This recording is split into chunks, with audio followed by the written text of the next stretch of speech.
ഇന്ന് വന്നിരിക്കുന്നത് വെറൈറ്റി ആയിട്ടുള്ള ഒരു പലഹാരത്തിൻ്റെ റെസിപ്പി ആയിട്ടാണ്. നമ്മുടെ വീടുകളിൽ എപ്പോഴും അവൈലബിൾ ആയിട്ടുള്ള വളരെ കുറച്ച് ചേരുവകൾ മാത്രം മതി ഈ ഒരു പലഹാരം തയ്യാറാക്കാനായിട്ട്. നല്ല സോഫ്റ്റ് ആയിട്ടുള്ള ഈ ഒരു പലഹാരം എങ്ങനെയാണ് തയ്യാറാക്കുന്നത് നമുക്ക് കണ്ടു നോക്കിയാലോ. വീഡിയോ ഇഷ്ടപ്പെട്ടാൽ ഷെയർ ചെയ്യാൻ ആരും മറക്കരുത്.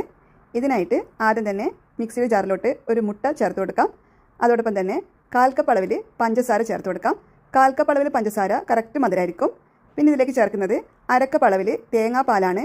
ഞാനിവിടെ ഇൻസ്റ്റൻറ്റ് കോക്കനട്ട് മിൽക്ക് പൗഡറാണ് യൂസ് ചെയ്തിട്ടുള്ളത്. നിങ്ങൾക്ക് വേണമെങ്കിൽ ഫ്രഷ് തേങ്ങാപ്പാലും എടുക്കാവുന്നതാണ്. ഇനി അതല്ല പശുവിൻ പാൽ വേണമെങ്കിൽ അതും എടുക്കാവുന്നതാണ്. പിന്നെ ഇതിലേക്ക് 1/4 ടീസ്പൂൺ അളവിൽ ഈസ്റ്റ് ചേർത്ത് കൊടുക്കാം. ഇനി ഇതെല്ലാം കൂടി നല്ലതുപോലെ ഒന്ന് ബ്ലെൻഡ് ചെയ്തെടുക്കണം. നന്നായിട്ട് തന്നെ ഒന്ന് ബ്ലെൻഡ് ചെയ്തെടുക്കാം. അതിനുശേഷം ഒരു ബൗളിലോട്ട് മാറ്റി കൊടുക്കുന്നുണ്ട്. അടുത്തതായിട്ട് നമുക്ക് ഇതിലേക്ക് ആവശ്യമായിട്ടുള്ളത് മൈദയാണ്. ഞാനിവിടെ 1 കപ്പ് മൈദ അളന്നെടുത്തിട്ടുണ്ട്. ഈ 1 കപ്പ് മൈദ ഒരുമിച്ച് ചേർത്ത് കൊടുക്കാതെ കുറച്ചായിട്ട് ചേർത്ത് കൊടുക്കണം. അതിനു മുന്നേ ഇതിലേക്ക് കുറച്ച് ഉപ്പ് ചേർത്ത് കൊടുക്കാം. അതിനുശേഷം മൈദ കുറച്ചായി ചേർത്തിട്ട് മിക്സ് ചെയ്തെടുക്കാം. നമ്മളെടുക്കുന്ന മുട്ടയുടെ വലുപ്പത്തിനനുസരിച്ചിട്ട് ഇതിൽ ചേർക്കുന്ന മൈദയുടെ അളവിലും വ്യത്യാസം വരാം. അതുകൊണ്ട് 1 കപ്പ് മൈദ ഒരുമിച്ച് ചേർത്ത് കൊടുക്കരുത്. കുറച്ചായി ചേർത്തിട്ട് ഇതുപോലെ ഒന്ന് മിക്സ് ചെയ്ത് കൊടുക്കാം. നമുക്ക് വേണ്ടത് അല്പം ഒന്ന് ലൂസായിട്ടുള്ള ബാറ്ററാണ്. ഒത്തിരി തിക്കായിട്ടുള്ള ബാറ്ററല്ല, അല്പം ഒന്ന് ലൂസായിട്ടുള്ള ബാറ്ററാണ് നമുക്ക് ആവശ്യമായിട്ടുള്ളത്. അപ്പോൾ ഞാനിവിടെ 1 കപ്പ് മൈദ മൊത്തമായിട്ട് ചേർത്ത് കൊടുത്തിട്ടുണ്ട്. എല്ലാം നല്ലതുപോലെ ഒന്ന് മിക്സ് ചെയ്ത് കൊടുക്കാം.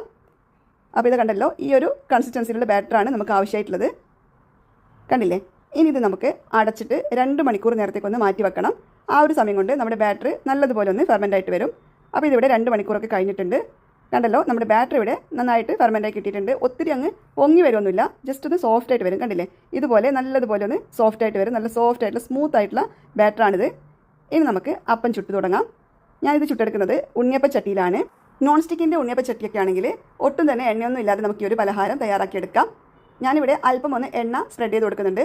എണ്ണയ്ക്ക് പകരം നിങ്ങൾക്ക് വേണമെങ്കിൽ നെയ്യ് സ്പ്രെഡ് ചെയ്ത് കൊടുക്കാവുന്നതാണ്. ഒത്തിരി ഒന്നും വേണ്ട. നമ്മൾ ഉണ്ണിയപ്പൊക്കെ ചുടുമ്പോൾ ഒത്തിരി എണ്ണയിലാണ് ഇത് തയ്യാറാക്കുന്നത്. അതുപോലൊന്നും ആവശ്യമില്ല. നമ്മൾ ദോശയൊക്കെ ഉണ്ടാക്കുമ്പം ചെയ്യുന്നത് പോലെ അല്പം ഒന്ന് എണ്ണ മാത്രം ഒന്ന് സ്പ്രെഡ് ചെയ്ത് കൊടുത്താൽ മതി.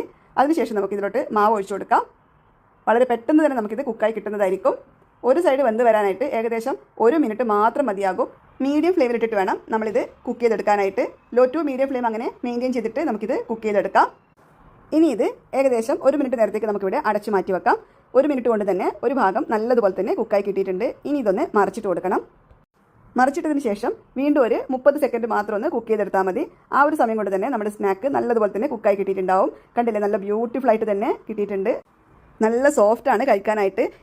കുട്ടികൾക്കൊക്കെ തീർച്ചയായിട്ടും ഇഷ്ടപ്പെടും. വളരെ പെട്ടെന്ന് തന്നെ നമുക്ക് തയ്യാറാക്കിയെടുക്കാനും പറ്റും. ഉച്ചയ്ക്ക് ലഞ്ചൊക്കെ കഴിഞ്ഞതിന് ശേഷം ഇതുപോലെ ബാറ്റർ തയ്യാറാക്കി വെക്കുകയാണെങ്കിൽ കുട്ടികൾ സ്കൂൾ വിട്ട് വരുന്ന സമയത്ത് നമുക്ക് വളരെ പെട്ടെന്ന് തയ്യാറാക്കി കൊടുക്കാനും പറ്റും. ഇതിൻ്റെ ഉൾഭാഗം എന്ന് പറയുന്നത് ഒരു കേക്കിൻ്റെ ഒക്കെ ടെക്സ്ചറാണ്. നല്ല സോഫ്റ്റാണ് കഴിക്കാനായിട്ട്.